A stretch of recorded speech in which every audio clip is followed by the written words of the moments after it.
당장 남이 봤을 때 야, 넌 이걸 잘해, 넌 이걸 해봐 라는 게 네이버 인플루언서 주제와 겹치는 게 있다면 좋겠지. 네. 근데 만약에 겹치는 게 없다, 그러면 나는 이때 필요한 자세는 하나밖에 없다.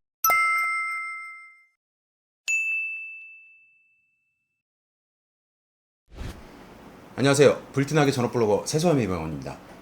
오늘은요, 기존에 말씀드렸다시피 인플루언서 관련된 각종 꿀팁들을 들고 왔습니다. 근데 이거를 어떻게 전달을 할까 싶다가 옆에 있는 우리 채널에 자주 등장하는 린주가 사전에 인플루언서 관련된 여러 가지 큐를 좀 모아봤어요.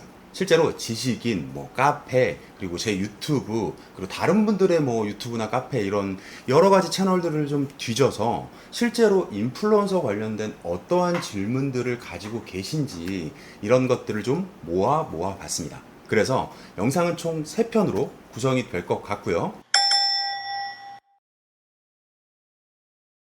첫 번째는 인플루언서 아직 선정이 안 되신 분들을 위한 2023년 하반기 기준의 현재 동향은 어떻고 어떤 자세를 취해야 되는지에 대한 내용으로 한번 준비를 해봤고요.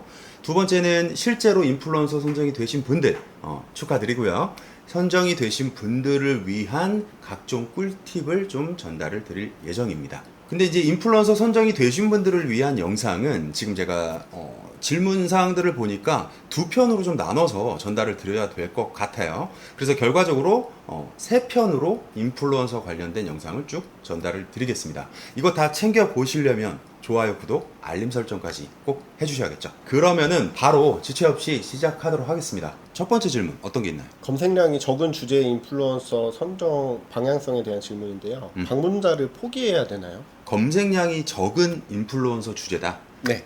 검색량이 적은 거라면 어학교육이나 경제비즈니스, 경제비즈니스도 좀 높지, 스포츠, 컬처 이런 것들이 있겠네요. 이럴 때 방문자를 포기해야 하냐? 이건 굳이 검색량이 높은 주제, 낮은 주제로 나눠서 할 건 아닌 것 같아요. 그럼 어떻게 하면 좋을까요? 내가 진짜로 인플루언서를 각 잡고 난 돼야겠다라고 방향성을 잡는 분들한테 드리는 말씀은 뭐냐면 똑같이 말씀을 드려요. 카테고리가 뭐냐는 상관이 없이 방문자는 포기를 해라. 그냥 심플하게 가이드를 드리자면, 그럼 아예 전문성을 가지고 가라가 포인트가 되겠군요. 그렇지. 네이버에서 바라는 게 그 카테고리에 컬처에서 지금 보면 키워드가 임영웅 콘서트 이런 게 있어. 그럼 임영웅 콘서트로 상위 노출해서 이걸로 인해서 방문자가 많이 들어오는 인플루언서를 원할까? 블로거를? 요걸 많이들 오해하시는데 아닙니다, 여러분. 그거 바라는 거 아니고요. 요 주제에 대해서 정말로 어떤 되게 작은 소재로 들어가서, 예를 들면 내가 공연 전시 예술로 할 거예요. 할 건데 여기서도 수많은 주제 중에서 여기 키워드를 쭉 보면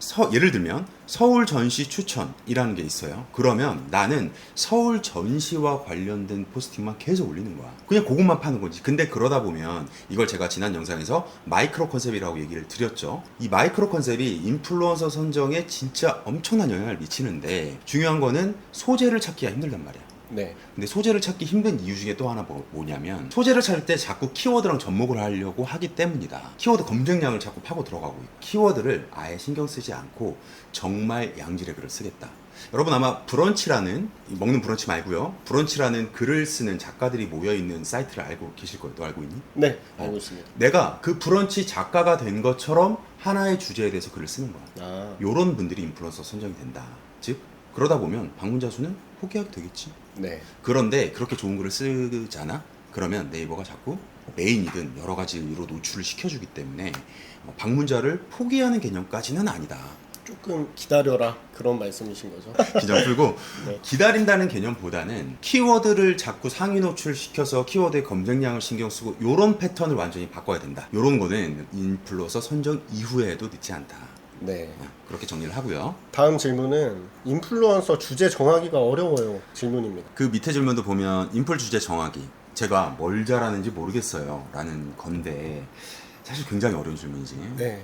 이거는 각각 영상을 보고 계시는 독자분들 개인한테 달린 문제겠죠, 사실은. 그런데 지금 방금 전에 제가 예시를 들었던 것처럼 서울 전시 추천 이런 거야. 그러면 당장 남이 봤을 때 야, 넌 이걸 잘해, 넌 이걸 해봐 라는 게 네이버 인플루언서 주제와 겹치는 게 있다면 좋겠지. 네. 근데 만약에 겹치는 게 없다, 그러면 나는 이때 필요한 자세는 하나밖에 없다고. 배우기. 그렇지. 똑똑해졌는데. 블로그는 굉장히 좋은 자기계발 수단이라고 저도 누차 얘기를 했었는데, 아예 작정하고 내가 잘하는 걸 찾으려는 게 아니라 내가 배우고 싶은 걸 찾는 거다. 그렇게 관점 좀 바꿔보시면 어떨까 싶어요. 인플루언서라고 해서 당장 포스팅을 할 때 완전히 전문적이고 남들이 쓰지 않는 이야기만 다뤄야 된다, 이 관념부터 바꿔야 되는 거예요. 네.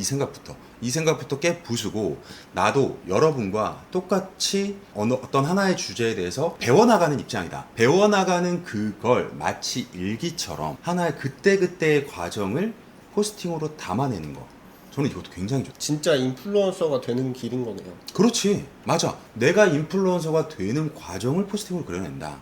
그렇게 생각하면 내가 잘하는 게 아니라 배우고 싶은 거를 고르겠다 라고 한다면 자기개발도 하면서 인플루언서 선정에 발판도 마련할 수 있는 거지. 그렇게 한번 접근해 보시는 걸로. 다음은 저품질 블로그인데요. 인플루언서의 선정 가능할까요? 이름만 들어도 가슴이 아프다.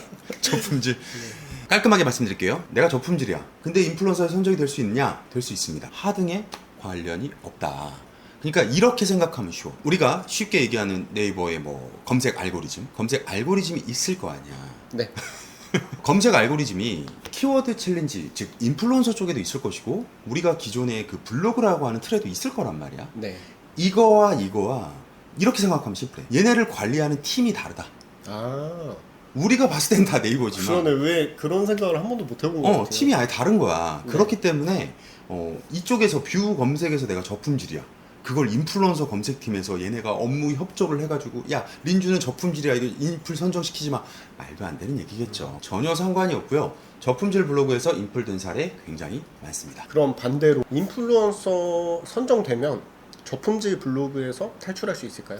요것도 깔끔하게 말씀드리면, 업무 협조, 이 두 개의 팀에서 업무 협조를 하기 때문에 야, 얘 좀 저품 풀어줘, 이건 당연히 아니겠지. 네. 그지? 선정할 때도 이게 없다고 했으니까. 그런데 저품질 상태에서 인플이 됐고 열심히 활동하는 분들 중에 대다수가 저품질이 풀리더라.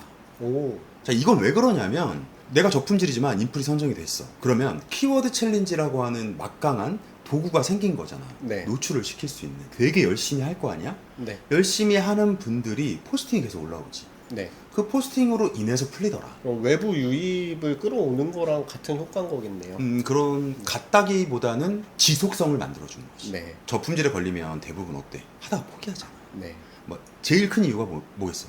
방문자 수 안 나와. 그 방문자 수 안 나오는 거의 원인이 노출이 안 되니. 하지만 저품질에 걸린 인플루언서라면 키워드 챌린지 노출을 보고 글을 쓸 거 아니야. 네. 그러면 굉장히 강력한 동기가 생기는 거지. 인플루언서 키워드 챌린지에서 상위권에 먹는 게 또 중요할 수도 있겠네요. 굉장히 중요하지. 이게 단순히 방문자 수가 높아지고 이런 걸 떠나서 재밌잖아. 네. 저품 걸려서 글 쓰면 원래 안 뜨잖아. 네. 근데 썼는데 키첼에 자꾸 이렇게 뜰 수 있단 말이야. 네. 그럼 방문자 수 올라가고 저품질인데 재미가 붙거든. 그러면은 지속성이 생기고 풀릴 수 있는 굉장히 큰 발판이 마련이 된다. 그래서 저품질 상태에서 인플이 됐다가 열심히 해서 저품만 탈출해서 준최적화 상태로 올라간 분들, 요런 분들 중에 심지어 최상위권에 있는 탑티어들 있지. 굉장히 많다. 최상위권에 있는 탑티어들이라고 해서 블로그 지수가 다 높느냐? 절대 아니라는 거지. 아, 다 최저글이 아닌가요? 절대. 아. 절대 아니다. 이게 카테고리마다 좀 다른데, 적어도 내가 있는 테크에서는 10위권 내 10위권 내 최적화 블로그가 몇 명 없다. 다음 질문은 평균 제한 원고료가 인플루언서는 다를까? 인플루언서에 선정이 되면 평균적으로 받는 이 원고료 높아지느냐? 네.